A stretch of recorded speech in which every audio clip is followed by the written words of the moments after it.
Lecture में हमने आपको लंब वृत्तीय बेलन के बारे में बताया था। उसमें हम आपको बता चुके हैं कि लंब वृत्तीय बेलन का वक्र पृष्ठ क्या होता है, संपूर्ण पृष्ठ क्या होता है और उसका आयतन क्या होता है।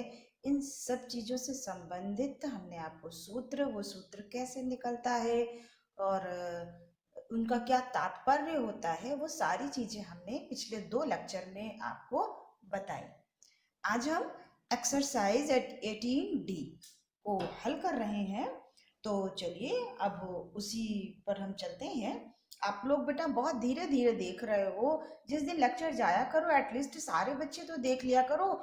इसीलिए हम लेक्चर भेज नहीं पाते जल्दी जल्दी, क्योंकि आप लोग जब धीरे देखते हो तो फिर ये होता है जब सारे बच्चे देख ले तब नेक्स्ट भेजा जाए। तो आप लोग घर में हो तो बेटा ठीक है, मोबाइल इसीलिए तो हम आपको वीडियो बना के भेजते हैं कि जब आपके पास मोबाइल अवेलेबल हो तब आप लोग इसको देखिए। ठीक है, आपके पास मोबाइल दिन भर नहीं रहता है, घर वाले ले जाते हैं, तो आप लोग भी बेटा जब भी मिला करे उसे आप लोग तुरंत देख लिया करिए। और उसमें से जो समझ में ना आए, हमने पिछले लेक्चर में भी कहा, जो समझ में ना आए आप टेलीग्राम चैनल पर मुझसे किसी भी दिन पूछ सकते हो।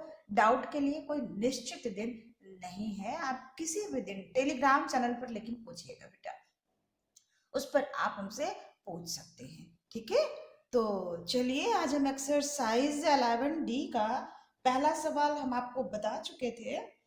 दूसरा सवाल हम आपको बताने जा रहे हैं। दूसरा सवाल है, किताब आप लोग लेकर के बैठा करिए और आप लोग जो है किताब जो है लेकर बैठिए और किताब को क्वेश्चन आप लोग खुद रीड करिए, उसमें से हम लिखेंगे नहीं। एक वर्गाकार कागज जिसकी भुजा 25 सेंटीमीटर है। पहले सवाल को समझ लीजिए तब लगाइएगा। एक वर्गाकार कागज, मान लीजिए ये एक कागज है, ठीक है, वर्गाकार कागज जिसकी भुजा 25 सेंटीमीटर है। अब एक भुजा अगर 25 सेंटीमीटर है तो सारी भुजाएं उसकी 25 होंगी, क्योंकि ये वर्गाकार कागज है। ठीक है, उसको मोड़ करके बेलन बनाया गया है। इस कागज को मोड़ करके बेलन बनाया गया है। अब देखिए, जैसे ये आपका एक वर्गाकार कागज है, ठीक है, ये देखिए इस तरह से ये वर्गाकार आपका एक कागज है। अब इसी कागज को मोड़ करके कैसे मोड़ेंगे, देखिए ये है कागज, इधर से और इधर से, देखिए इसी को इन्होंने ऐसे मोड़ दिया। देखिए मोड़ दिया ना, ये बेलन बन गया कि नहीं आपका, ये देखिए दोनों तरफ से इस तरह से मोड़ देने पर ये बेलन बन गया। अब जब ये बेलन बना तो इसका हमें क्या निकालना है, वक्र पृष्ठ। वक्र पृष्ठ का तात्पर्य आपका ये वाला हिस्सा, ये वाला हिस्सा पूरा, ना इसमें आधार नहीं शामिल होगा और ऊपर का वृत्ताकार क्षेत्र शामिल नहीं होगा। वक्र पृष्ठ में केवल यही राउंड शेप होता है। ठीक है, अब अगर देखिए ये हमारा वर्ग है, 25 सेंटीमीटर लंबा है, इसको हमने इस तरह से मोड़ा, ठीक है, बेलन बनाने के लिए इस तरह से हमने मोड़ दिया। तो अब आप बताइए, अब इस कागज को हम मोड़ेंगे, मोड़ करके हम इस तरह से इसी को इतना बड़ा बेलन बना देंगे अगर हम, तो बताइए इस बेलन की ऊंचाई कितनी हो जाएगी। ये कागज था, ठीक है, ये वर्गाकार कागज है जिसकी लंबाई चौड़ाई 25 है। इसको हमने यूं मोड़ दिया, ठीक, यूं हमने इसको मोड़ दिया, तो इसकी ऊंचाई क्या हो जाएगी भाई, जितना कागज, यह कागज यही है, इसकी लंबाई या चौड़ाई, तो इसी को तो हम मोड़ रहे हैं, जितनी उसकी लंबाई होगी उतना ही उसका ऊंचाई हो जाएगा। भाई जितना ऊंचा ये है उतना ही ऊंचा तो हमारा ये बेलन बनेगा, तो इसकी ऊंचाई क्या हो गई आपकी 25 सेंटीमीटर। ठीक है, अब वक्र पृष्ठ क्या होता है, 2πr/h। अब r का मान हमें निकालना होगा। अब देखिए फिर से ध्यान दीजिए, देखिए ये आपका कागज था, ये 25, ये 25, चारों तरफ से ये 25 है, ये 25 है। जब हम इसको इस तरह से घुमा देंगे, इस तरह से इसको मोड़ देंगे, ये हमने इसको घुमा करके इस तरह से ये मोड़ा, मोड़ने पर ऊपर क्या बन गया आपका, इस तरह से जब हम मोड़ेंगे तो ऊपर क्या बन जाएगा, ये वृत्ताकार बन जाएगा ना। तो ये वाला हिस्सा, ये वाला, ये कितना हो जाएगा आपका, ध्यान से देखिए, ये हमने पूरा कागज खोल दिया। अब इसी को हम ऐसे मोड़ करके बेलन बना देते हैं, ये देखिए, तो ऊपर क्या हो गया, वृत्ताकार बना ना, कागज है ये इस तरह से। तो ये वाला हिस्सा क्या है आपका, ये हिस्सा वृत्ताकार क्षेत्र का कौन सा है, ये परिधि हुई कि नहीं, और ये कितनी है आपकी, ये कितनी है आपकी, 25 ही तो हुई, क्योंकि ये कागज की जो लंबाई है वो कितनी है, 25 ही है। तो 2πr कितना हो जाएगा, 25 हो जाएगा। तो देखिए 2πr बराबर 25 सेंटीमीटर और h बराबर 25 सेंटीमीटर। अब आपको निकालना है बेलन का वक्र पृष्ठ। तो बेलन का वक्र पृष्ठ बराबर होता है 2πr(h) वर्ग इकाई, ठीक है, होता है, ये सूत्र हमने आपको बताया है। तो अब देखिए 2πr हमने क्या निकाला, 25, h कितना है 25, यानी 25 गुणे 25 वर्ग सेंटीमीटर बराबर कितना हो गया, 625 वर्ग सेंटीमीटर। तो यानी कि इसका वक्र पृष्ठ कितना हो गया, 625 वर्ग सेंटीमीटर, ठीक है।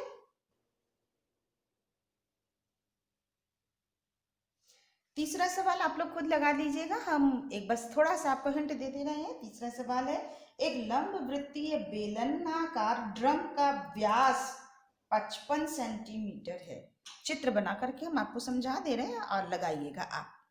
तीसरा, एक बेलनाकार ड्रम है, इस तरह से बना हुआ है बेलनाकार ड्रम, हमने भी बना दिया जो उसमें कह रहा है ये, ठीक है।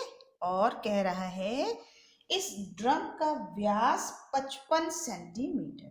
भाई ये आधार और ये ऊपर वृत्ताकार होता है कि नहीं, तो ये क्या हो गया व्यास, ये क्या हो गया व्यास, ये व्यास दिया हुआ है, कितना व्यास दिया हुआ है 55 सेंटीमीटर।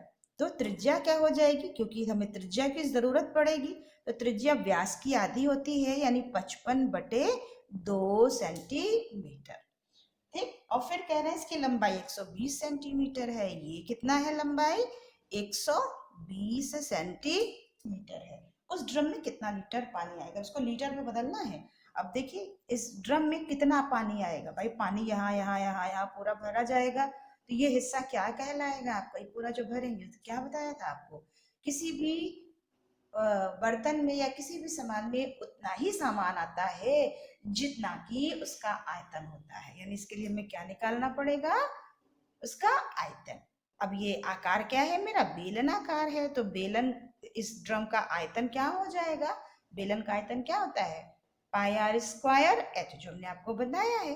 तो आप उसी सूत्र से निकाल लीजिए, r का मान पता है, h का मान पता है, तो वो घन, अब आपका जो है लीटर में बदलना है, तो 1000 घन सेंटीमीटर बराबर होता है 1 लीटर, तो उससे आप चेंज कर लीजिएगा तो आपका आ जाएगा। समझ में आया बेटा, देखिए अब ड्रम का आयतन बराबर πr² घन इकाई, तो पाई की जगह पे 22/7, आर की जगह पर 55/2, हम 55/2 r² है इसलिए कर दे रहे हैं, और h कितना है 120 है, ठीक है। ये आपका हो गया घन सेंटीमीटर। अब आप इसको काटिए, ये 2 से कट जाएगा, 6 0, 2 से कट गया 3 0, अब नहीं कटेगा। अब आप इन सब का गुणा कर लीजिए, 7 से भाग दे दीजिए इसमें आप, और उसके बाद वो उतना उसका आयतन आ गया। अब इसका जो है लीटर में इसको बदलना है, तो 1000 घन सेंटीमीटर बराबर होता है 1 लीटर। आप उससे जो है इसको निकाल लीजिएगा बेटा, ठीक है। इतना तो आप कर ही सकते हो, कर सकते हो कि नहीं। तो इस तरह से ये सवाल हल हो जाएगा आपका, ठीक है। तो चलिए अब इसके आगे आप लोग खुद कर लीजिएगा। चौथा सवाल देखिए, यदि एक रोलर का व्यास 70 सेंटीमीटर और लंबाई 2 मीटर है तो बताइए कि 50 चक्कर में रोलर कितने वर्ग मीटर चलेगा। रोलर, रोलर देखा है ना आपने, जो सड़क पर जब सड़क बनती है तो उस पर रोलर चलाया जाता है उसे बराबर करने के लिए, तो वो वही रोलर है। उसका व्यास जो है वो 70 सेंटीमीटर है और लंबाई 2 मीटर है। तो 50 चक्कर अगर वो लगाएगा तो वो कितने वर्ग मीटर चलेगा। ठीक है, तो अब आप उसके लिए पहले बताइए निकालना क्या है। पहले तो अब ये जानिए कि सवाल में कह क्या रहा है और आपको निकालना क्या है। ठीक है, ये आप जानिए। देखिए, ये इस तरह से रोलर आपने सड़क पे चलते हुए देखा है कि नहीं, इस तरह से चलता है कि नहीं रोलर, इस तरह से जब सड़क बनती है तो इस तरह से चलता है कि नहीं रोलर, तो ये रोलर है। ठीक है, रोलर इस तरह से होता है, इस तरह से होता है रोलर ना। ऊपर नीचे पहिया इस तरह से होती है, ऊपर जो है बैठने के लिए बना होता है, जब वो आगे आगे चलता है तो इस तरह से वो बढ़ता जाता है आगे। ठीक, ये रोलर इस तरह से बेलनाकार रोलर होता है, देखा होगा जब आप पे सड़क बनती है तो इसी तरह से रोलर चलते हैं। अब कह रहे हैं इसका व्यास, भाई रोलर है तो इधर वृत्ताकार क्षेत्र होगा, इधर भी वृत्ताकार क्षेत्र होगा, तो इसका व्यास दिया हुआ है आपका। ये रोलर इस तरह से है, ठीक है, ये रोलर है आपका, ये तो ये इसका व्यास दिया हुआ है। रोलर का व्यास बराबर 70 सेंटीमीटर, ये दूरी आपकी पूरी यहाँ से यहाँ तक। अब चूंकि इसमें और उसकी लंबाई 2 मीटर, लंबाई यही हुई है आपकी, चाहे इसको ऊंचाई कहिए चाहे लंबाई, ये 2 मीटर है। अब ये मीटर में है, ये सेंटीमीटर में है, तो इसको भी हम मीटर में बदल लेते हैं। 100 सेंटीमीटर बराबर क्या होता है, 1 मीटर। तो क्या करेंगे, इसको हम मीटर में बदल लेंगे तो ये हो जाएगा 0.7 मीटर, 0.7 मीटर। इसको आप चेंज कर लीजिए मीटर में, क्योंकि मीटर में ये है, दोनों इकाई एक ही होनी चाहिए। ठीक है, अब तो हमारा ये भी मीटर में हो गया, ये भी मीटर में। अब कह रहे हैं कि ये रोलर चलेगा, जैसे ये देखिए रोलर है, ये रोलर चल रहा है ऐसे, इस तरह से चल रहा है रोलर। तो रोलर का कौन सा हिस्सा भाग चल रहा है, रोलर का कौन सा भाग चल रहा है, यही वाला भाग तो चल रहा है, ये वाला पूरा, यही वाला भाग जो है यही चल रहा है। और ये भाग क्या है आपका, ये भाग क्या है, वक्र पृष्ठ। हमने बताया था उस दिन कि ये वाला हिस्सा वक्र पृष्ठ होता है, ये हिस्सा नहीं चल रहा है, ये तो इसके साथ जुड़ा हुआ है, तो ये ऐसे चल रहा है, ये चल रहा है ऐसे, ये चल रहा है। देखिए, तो ये वक्र पृष्ठ, यानी कि अब मान लीजिए यहां से चला, अब यहाँ पर जब वापस आएगा तो एक चक्कर पूरा करेगा, ये इस तरह से, इस तरह से, ये इस तरह से। देखिए, अब ये एक चक्कर पूरा हो गया, तो एक चक्कर में कितनी दूरी तय करेगा, जितना इसका ये वक्र पृष्ठ होगा। तो वक्र पृष्ठ निकालना होगा, तो रोलर द्वारा एक चक्कर में तय की गई दूरी बराबर रोलर का वक्र पृष्ठ। रोलर द्वारा एक चक्कर में तय की गई दूरी बराबर रोलर का वक्र पृष्ठ। अब रोलर कैसा है, बेलनाकार है, तो उसका वक्र पृष्ठ क्या हो जाएगा, 2 पाई आर एच वर्ग इकाई। अब 2 पाई की जगह पे 22/7, आर कितना है, ये व्यास है 0.7 मीटर, तो हमें आर चाहिए, त्रिज्या इसकी आधी हो जाएगी, तो 0.7/2 गुणे एच कितना है 2 मीटर। ये 2 से 2 कट गया, ये 7 से इसको काटेंगे तो ये 0.8 हो गया, 1 हो गया, 7 कम 7, इन दोनों का गुणा कर लीजिए, 22 दूनी 44, 44 का गुणा 0.1 में करेंगे तो 4.4 वर्ग मीटर, यानी एक चक्कर में ये कितनी दूरी तय कर रहा है, 4.4 मीटर की दूरी तय कर रहा है। अब कितने चक्कर लगा रहा है? 50 चक्कर। ये एक चक्कर में तय की गई दूरी है। एक चक्कर में तय की गई दूरी कितनी है इसकी? 4.4 वर्ग मीटर। उसी तरह से 50 चक्कर में तय की गई दूरी कितनी हो जाएगी? 4.4 इंटू 50 वर्ग मीटर। और गुणा करोगे तो 220 वर्ग मीटर आंसर आएगा।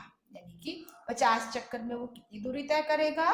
220 वर्ग मीटर दूरी तय करेगा। ठीक है बेटा, तो ये आपका चौथा सवाल था। ठीक है, पांचवा सवाल।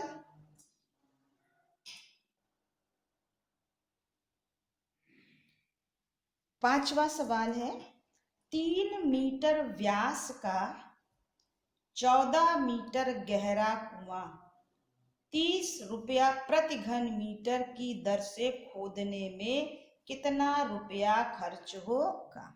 कुआं कैसा होता है? कुआं तो गांव में सबने देखा होगा ना। कुआं किस आकार का होता है? बेलनाकार ही तो होता है ना। इसी तरह से तो कुएं होते हैं। ये देखिए इस तरह से, यहाँ पे पानी भरा हुआ होता है इस तरह से। ये देखिए ऊपर से भी गोल रहता है, वृत्ताकार होता है, नीचे से भी वृत्ताकार। इसी तरह से तो कुआं है। ये आपका क्या है? कुआं है। ठीक है, यहाँ तली पर पानी पानी होता है। ठीक है, अब कह रहे हैं कि इस कुएं का व्यास ये और चाहे ये व्यास कितना है इसका? 3 मीटर। और कितना गहरा खोदा जा रहा है? यही तो गहराई हुई ना, 14 मीटर। 14 मीटर गड्ढा खोदा जा रहा है, कुआं खोदा जा रहा है। 14 मीटर गहरा है और 3 मीटर व्यास है उसका। इसको खोदना है, तो खोदने में कितना खर्च होगा? अगर 30 रुपया प्रति घन मीटर की दर से खर्च दिया जा रहा है, यानी 1 घन मीटर में 30 रुपया लगता है, तो कुल कितना खर्च होगा? अब भाई ये कुआं है, ठीक है, इस कुएं को खोदना है।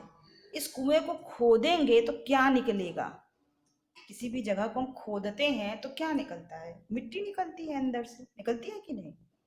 तो अब इतना बड़ा कुआं अगर हम खोद रहे हैं, यहाँ से यहाँ तक खोदेंगे तो यहाँ से मिट्टी निकालेंगे, यहाँ से लेकर यहाँ तक की जो मिट्टी होगी उसको बाहर निकालेंगे, तो कितनी मिट्टी निकलेगी? कितनी मिट्टी निकलेगी? जितना कि इस कुएं का आयतन होगा, क्योंकि मिट्टी इस पूरे जगह भरी हुई है कि नहीं? इस पूरी जगह भरी हुई है, इसी को हम खोद खोद करके निकाल रहे हैं। तो कुएं से जो मिट्टी निकलेगी वो कितना निकलेगी? जितना उसका आयतन होगा।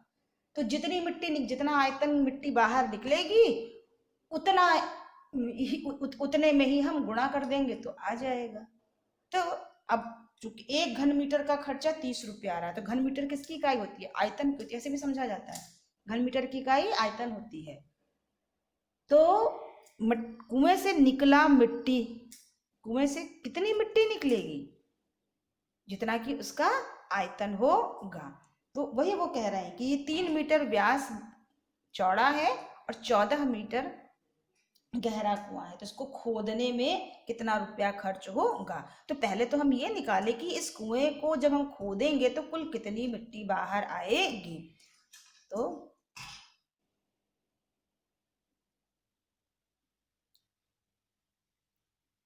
कुआं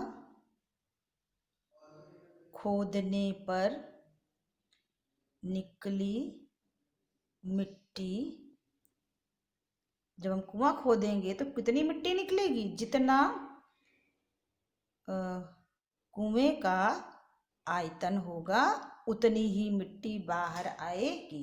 भाई मिट्टी पूरी यहाँ से लेकर के यहाँ तक है ना, हम इसी को खोद खोद के निकालेंगे तभी तो वहां गड्ढा बनेगा।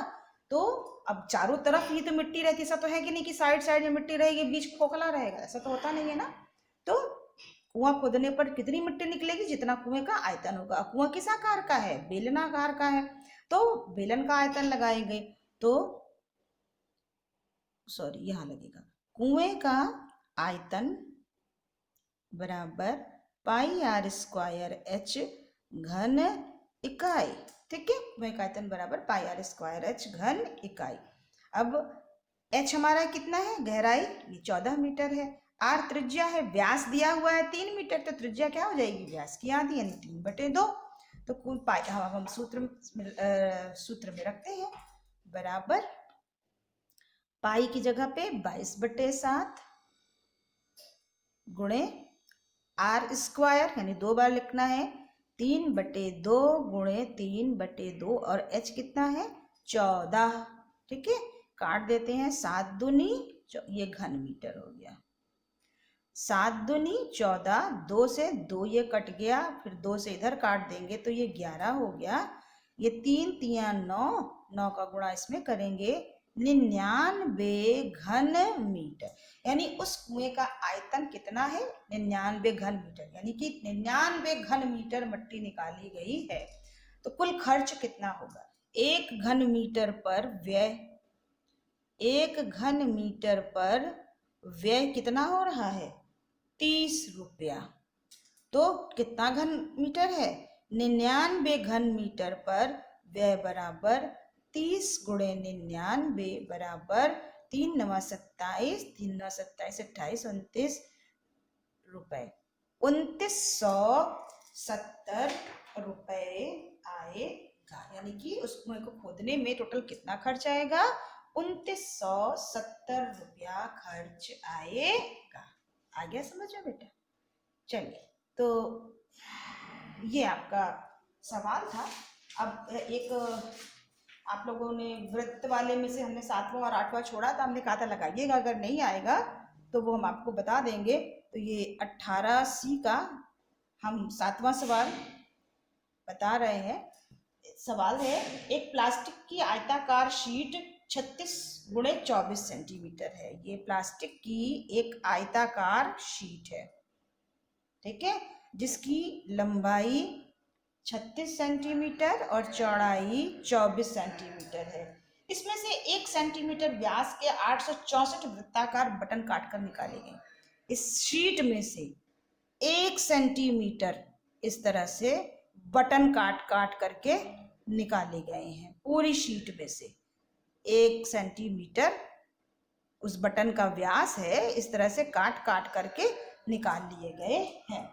तो बची शीट का क्षेत्रफल, अब देखिए जब बटन काट के निकालेंगे तो ये बीच बीच में हिस्सा बचा हुआ है कि नहीं, हर जगह बचा हुआ है, तो वो कितना शीट बचेगा। तो पहले तो ये पता चले हमको कि एक बटन में कितना कागज लगा है, शीट कितना लगा है।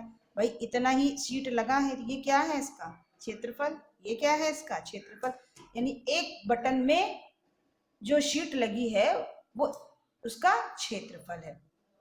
तो एक बटन का क्षेत्रफल बराबर, अब चूंकि ये बटन किस आकार का है, वृत्त के आकार का है, तो वृत्त का क्षेत्रफल क्या होता है पाई आर स्क्वायर वर्ग इकाई। अब पाई माने 22/7 और इसका जो बटन है वो व्यास कितना है 1 सेंटीमीटर है, तो त्रिज्या आर त्रिज्या होती है, तो 1/2 गुणे 1/2 वर्ग सेंटीमीटर। ठीक है, तो ये 2 से कटेगा 11, तो ये हो जाएगा 11/14 वर्ग सेंटीमीटर। ये एक बटन का क्षेत्रफल था। अब इसी तरह से कितने बटन निकाले गए हैं 864, तो 864 बटन का क्षेत्रफल क्या हो जाएगा 864 में हम गुणा कर देंगे 11/14 वर्ग सेंटीमीटर। अब इसको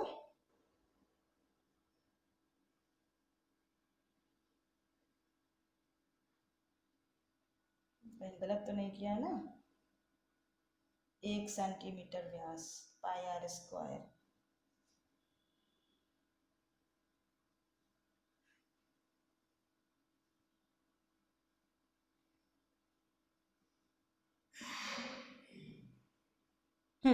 तो देखिए 801 बटन का क्षेत्रफल ये है, इसी तरह से 864 बटन काट कर निकाले गए हैं। तो इसको 2 सत्ते 14 दो चौके 8, 2 तिहाई 6, 2 दूनी 4। अब ये नहीं कटेगा, 7 से 7 छंग 42, 7 एकम 7 नहीं कटेगा। इसको हम ऐसे ही 11 दूनी 22, हासिल 2, 11 तिहाई 33, 34 35 की 5, 11 चौक 44, 44 से 3 47 बटे 7। ये आपका 864 में इतना बटन लगा हुआ है, 8 वर्ग सेंटीमीटर। अब कितना बचा भाई, ये पूरा आपका आयताकार है, इसी में से काट काट के निकाला गया है। तो जितना इसका क्षेत्रफल है उसी में से तो काट करके निकाला गया है। तो उसके लिए हम क्या करेंगे, आयताकार शीट का क्षेत्रफल निकालेंगे। आयताकार शीट का क्षेत्रफल बराबर, चूंकि आयताकार तो लंबाई गुणे चौड़ाई, यानी 24 गुणे 36 वर्ग सेंटीमीटर। अब इसको आप 24 और 36 को गुणा कर लीजिए भाई। अब हम इधर साइड में ही कर लेते हैं। 6 चौक 24, हासिल लगा 2, 6 दूनी 12, 13 14, 3 चौक 12, हासिल 1, 3 दूनी 6 और 1 7, ये 4 4 2 6 7 और 1 8, 864 वर्ग सेंटीमीटर ये पूरा उसका क्षेत्रफल है आयताकार शीट का। और 864 में इतने बटन इतना लगा हुआ है, तो शेष शीट कितनी बची, शेष शीट इस टोटल में से इसको क्या करेंगे, घटा देंगे। 864 माइनस 4752/7 वर्ग सेंटीमीटर। ठीक है, तो अब इसको आप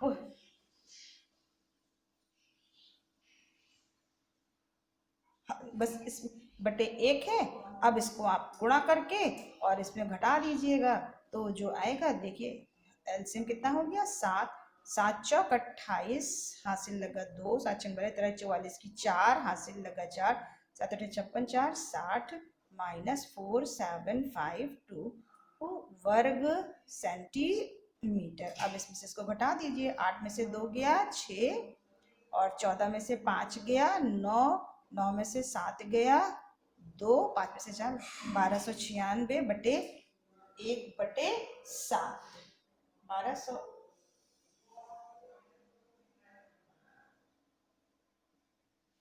कहीं कुछ गलत हुआ है बेटा, इसमें थोड़ा सा कहीं कुछ गलत हुआ है।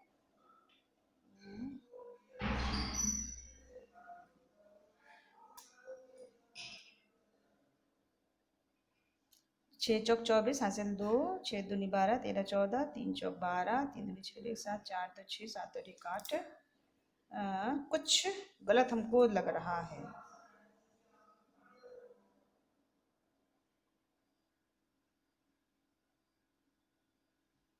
लगेगा इसी तरह से बेटा, थोड़ा सा आप लोग कैलकुलेशन में देख लीजिएगा, कहीं कैलकुलेशन में मेरे मिस्टेक हो गई है तो आप लोग देख लीजिएगा, ठीक है, और फिर नहीं तो हमसे फिर पूछ लीजिएगा। चलिए आज के लिए इतना ही, सभी को राधे राधे।